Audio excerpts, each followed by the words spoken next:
Well, hello and welcome to the second instalment of my series about colour exclusively for Emma Connects.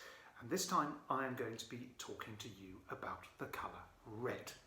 Now, if there's any colour, in my view, that defines the human species, it is the colour red. We are some of the only mammals who can perceive it. Dogs can't see red, nor can cats. And despite all those red rags we wave at them, neither can bulls. Now, we believe that our ancestors developed the ability to see red in order to distinguish ripe red fruits amid the green forests in which they lived and evolved. And let's not forget that though humans come in a wonderful range of skin colours, beneath the surface, all of us are made from red meat. Now, that redness has been a defining characteristic of us for thousands of years. Ancient creation myths from all over the world tell us that the first humans were made from red clay or red dust or red soil. The very name Adam means, among other things, red in Hebrew. The first major pigment in human culture was a red one, red ochre. It was mined, processed and used all over the world from hundreds of thousands of years ago, where it was applied to our bodies, and it still is in some parts of the world. This is a 𝘰𝘮𝘮𝘢 woman from Namibia, to important objects, and of course to cave walls. Now, in many early cave paintings, animals were depicted in black charcoal, but humans, in the form of these beautiful hand prints and stencils, were shown in red. Over later years, we made reds from all kinds of different materials, and perhaps one of the most famous came from Central America, and that was made from roasted and crushed cochineal insects, and you needed 150,000 individual insects to make just 1 kilogram of dye. Now, you might find this disgusting, but we still use that substance. That insect red, cochineal, is still used as a food colouring and as a colouring for lipsticks and other cosmetics, although it's known by rather less exotic names now, like natural red 4, 𝘰𝘰𝘯𝘶 and CI75470.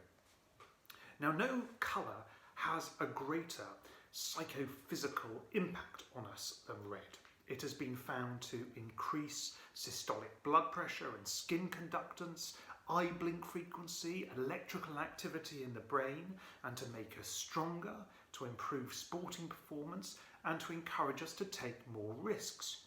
It can even contribute to romantic and sexual arousal. So studies have shown that men, for instance, are more likely to approach women in bars, to contact them on dating websites, to ask them more intimate questions, and to even tip waitresses more generously if they are wearing red clothes or lipstick. Red has also acquired huge symbolic resonance and power over the centuries. Through its resemblance to blood, it's been connected to life and death and fertility. In China, it's long been viewed as an auspicious colour, the colour with which you celebrate special occasions like the New Year. In many parts of the world, it's identified with left-wing politics. You know, it's the colour, as communist-fearing Americans in the 50s and 60s were led to believe, lurked under every bed. But it's also connected with intense emotion, with love, with hate, with guilt, with sin, and so on. And this is most clearly expressed in cinema. In The Red Shoes, it stands for fatal obsession. In Rebel Without a Cause, it stands for transgression. In Don't Look Now, it's the colour of grief.